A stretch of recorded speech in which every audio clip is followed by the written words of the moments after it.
So my name's Luke Wheatley. I head up the brand marketing, creative and content for Flight Centre. My favourite holiday destination is Queenstown. I love going to Queenstown, such a great place. And there's my email address, so if you've got some questions, write it down and send me a question and I will respond back to you. So Flight Centre, pretty big travel company worldwide. It's known here in Australia. We have roughly about 95% brand recall. With that though, we're a very loved and trusted Australian retailer. We are actually in about 16 other countries. We have about 96, we're in 96 countries, but about 16 offices globally. Our head office is in Brisbane, and that's where we kind of put out all our strategies for all the other offices. My job is really simple. I have to answer one question to our customers, which is, why Flight Centre? Why should someone come and book their holiday with Flight Centre? So as part of that job, all the things that I think about are these things. The brand strategy, what's our in-store experience, what's our advertising looking like, what's our video content strategy, what do we look like in publishing, and then lastly, what is our content strategy as part of that. So not only am I thinking about content, I'm thinking about all the things that we can do that touch our customers. And when people think about content, they think videos, they think really nice pictures, they think blogs, but what a lot of people don't think about is all the data and the thinking and the strategies that go behind these stories. Why have we written this story? Why do we produce this content? It's because that's what people are looking for. So for me, the data is really, really important. It does two things for us. One, it informs what our content direction will be. And it's based off, and I'll show you some examples of what I'm talking about. And the other one is, though, it's really important, it actually sets our KPIs. It sets our benchmarking and it sets our expectation for the business. Because we can look at previous success or failures of our content and say, okay, this is our benchmark, this is what we expect to see, and then we'll know if we're successful or not.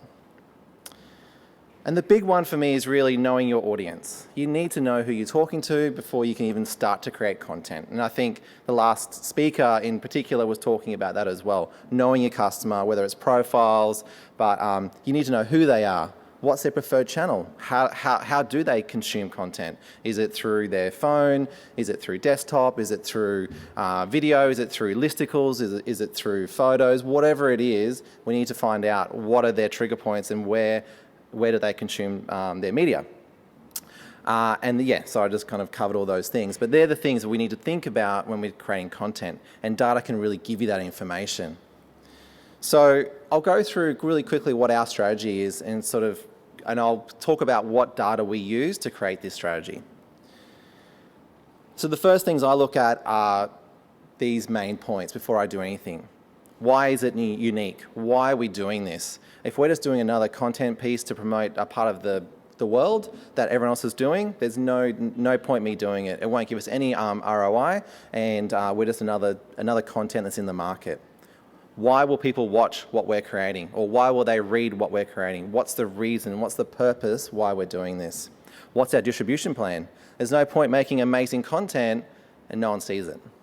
What's our investment? What's our expected return on that investment? And then lastly, what's our timelines? How quickly do we need to put this into market? Why? And all that kind of, if I can answer all those things, then I can make my content.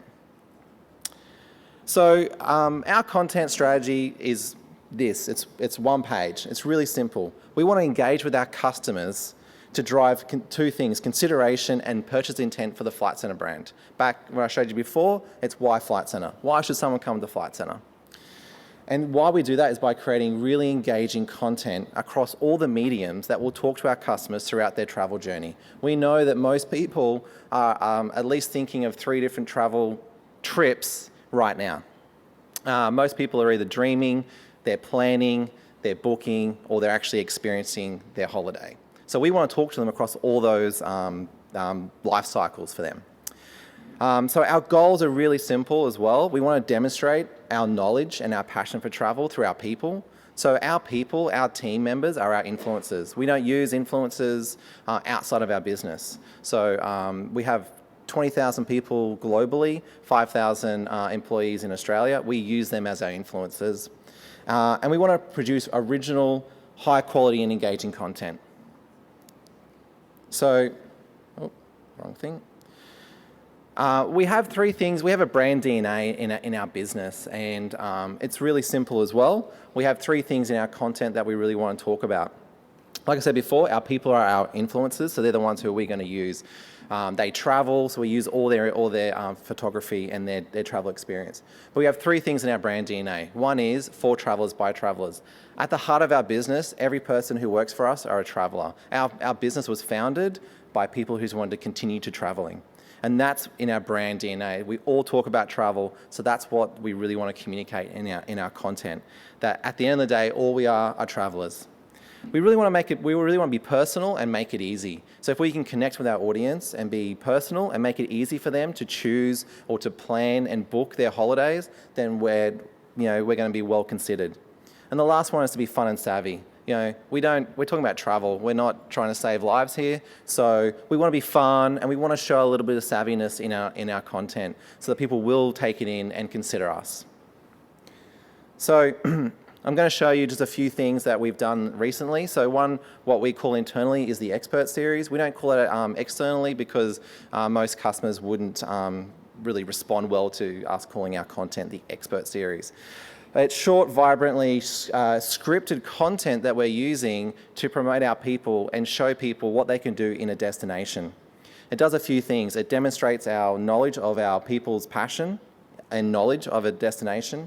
It increases our in-destinational purchase because we can show them where to stay, how to get around, all the different things that we sell. It highlights engaging original content of our people. It's a really good educational tool for our consultants, so we have lots of new consultants starting every day. So if we also produce content that they can watch, and so they can also be an expert in that destination. And lastly, the content will live across multiple platforms. From a data point of view though, this is a data-first content strategy. So what we do is we look at the destination that we're going to do content on, and the first thing we do is we look at the SEO data that's available to us. What are people looking for when they are going into that destination? I'm going to show you one, and it's Auckland. And what we did was we looked at what are all the things that people are looking for Auckland. And that varies between Auckland to New York to LA to Sri Lanka, anywhere around the world. The SEO terms are different. We also look at what people are looking for via YouTube as well, because what people are searching for on video on YouTube is different to what they're searching on Google. It's because it's basically they're looking for different things when they're looking for video. But we also work with our tourism bodies and say, well, do you have any data as well that you can give us? What's emerging? What are your pillars? What are people looking for when they're on your website? Can you share that with us? And then from all that data, we create a script and we go into market and we create something like this.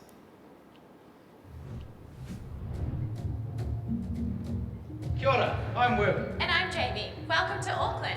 Auckland's the perfect destination for a short break. So we're going to show you some tips and tricks for making the most of this city. It's super easy to fly to New Zealand. Just a 3-hour flight from the east coast will get you to Auckland. Auckland Airport is only 20 k's from the heart of the city. The Skybus runs an express service 24 hours a day, or you can grab a taxi or use a rideshare app. People always ask us, where to stay in Auckland? The Viaduct and City Centre are your best bet because they're close to everything.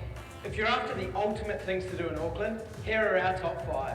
The Sky Tower sits at a breezy 192 metres. Want to take a look? I'll see you at the bottom. Looking for a taste of the famous New Zealand vino? Take a day trip out to the Waiheke Island Winery. It's just a 40-minute ferry from downtown Auckland. While you're here, head up the EcoZip Adventures Flying Fox. Or you can climb a volcano. Mount Eden in central Auckland is a great 2-kilometre walk for all levels of fitness. The name comes from the Māori translation Mamafo, mountain of the faux tree. For culture buffs, visit the Auckland War Memorial Museum for a fascinating glimpse into early Māori culture. Or at Auckland Art Gallery Toi o Tamaki, you'll find the country's largest and most inspiring visual arts experience. Want to know the best spot for food and drinks? Auckland has everything, from high-end dining to delicious cheap eats. Waihi and its wineries are among some of the best, from Tantalus Estate to Casita Meadow or Batch Winery for its incredible Kiwi-style high tea. For high-end dining, pasta restaurant or here at Orbit in the Sky Tower atop of our list. We also love Elliot Stables and Tiapo for ice cream. And if you're looking for a drink, Auckland has a pretty cool bar scene too. You can sip, swirl and swish at the Parasol and Swing Company, Enjoy city and ocean views from the trendy Hyso Bar at the So Hotel. or St Alice, overlooking Auckland's gorgeous Viaduct Harbour. Auckland has some stunning natural wonders. Here are our top 3. 40 minutes drive from the city centre takes you to the spectacular West Coast beaches like Bethells or Piha. Or head east to Duda Regional Park for swimming, hiking and biking. It's a popular spot for a picnic too. Take a scenic walk or a 4-wheel drive tour to the summit of Rangitoto Island. 360-degree views over the Hauraki Gulf and Auckland. Hot tip, you can kayak there too. Well, for more info and tips, Talk to your Flight Centre travel expert in store.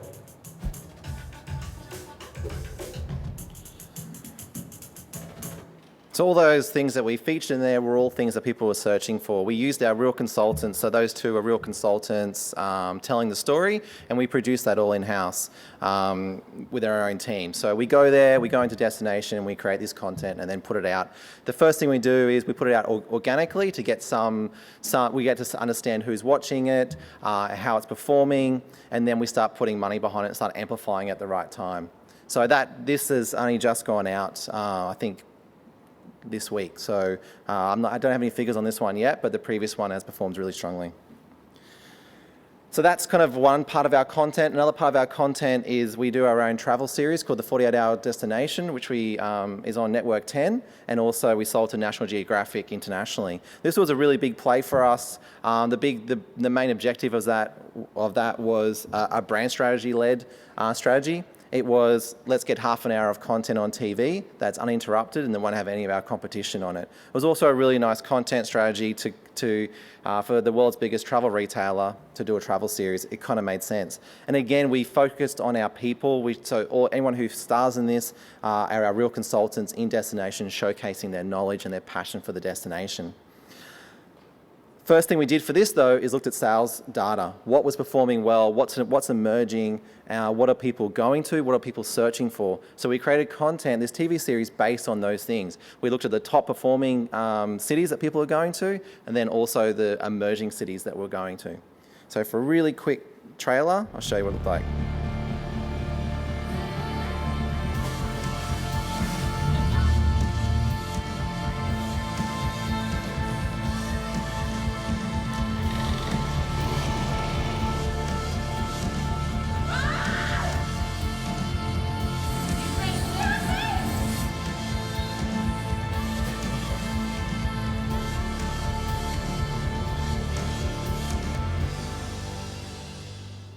So she was a pretty lucky consultant, got to go to 13 amazing countries, from Los Cabos to Berlin to Phuket and lots of other countries in between. Pretty cool. And the last one that I was going to show you is our Travel Ideas, which is the publication. Every year we release what we call as the WOW list, which is the top 50 things that people should do in the next year. So this is the 2019 WOW list, and this is born of, again, using data, working out where are people going, what's emerging, and we talk to people in our own company. We talk to our product experts, we talk to our suppliers, we did a lot of SEO data mining, we looked at our sales results, we looked at industry trends, and we used all this information then to release the top 50. And each year it's quite different. It's really interesting. Where this year what we saw quite rocketing up was Sri Lanka and Morocco, and it'd be really interesting to see what's emerging for next year. Our strategy does seem to be working. We had roughly about 2 million people watch the 48-Hour Destination Season 2. Our videos are performing quite strongly on Facebook. Our cost per view is roughly about 6 cents to 8 cents, which originally our goal was 15 cents cost per view. Our Insta stories are performing quite strongly on Instagram. It's organic, you can't put any money behind it, but we're looking at about 4,000 views organically each time we post something. And then lastly, our YouTube, we're best in class for YouTube with about 2 cents cost per view. Any questions? Right? All right, great. Let's have a couple before we get one out of that. We all love to travel, right?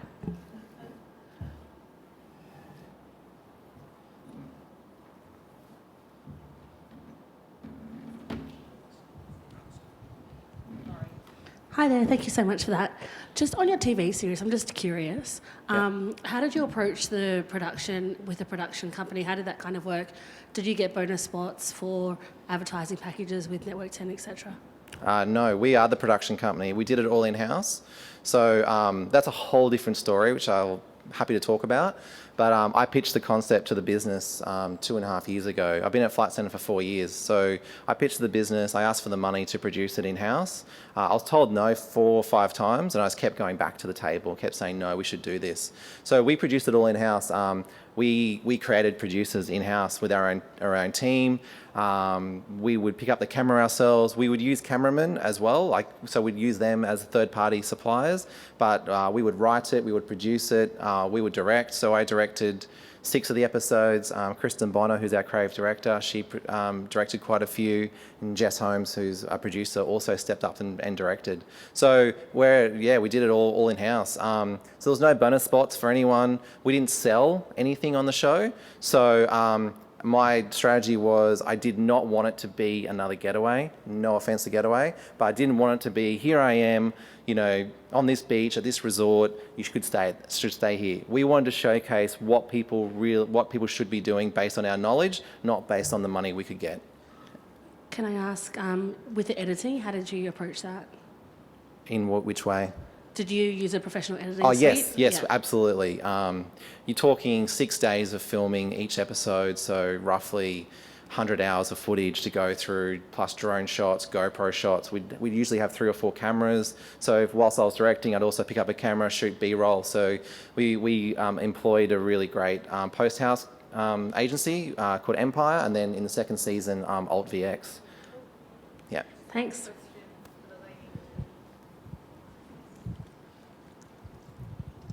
Thanks. I've got 2 questions just on the back of the previous question. How big is your in-house team? Our total team is 27, but that includes creative directors, art directors, writers, producers.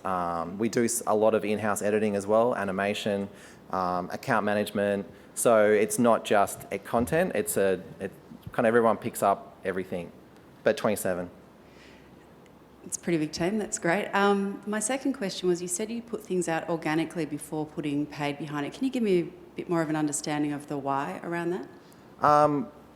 Well, really, we want to see how it's going to perform. So we have a pretty big, we all know the Facebook and Instagram algorithms are all really difficult to get any organic reach. But for the expert series, when we put it out, the first one, in the first week, we got 50,000 views. So we have a pretty we got a good base organically. And because it had such an SEO first strategy, we were ranking quite well. So when people were looking it was Queenstown, for people looking for things in Queenstown, we actually started ranking pretty high on that pretty quickly. And because we're Flight Centre, we're a travel company. So we do it to kind of see who the audience is and see how is it performing.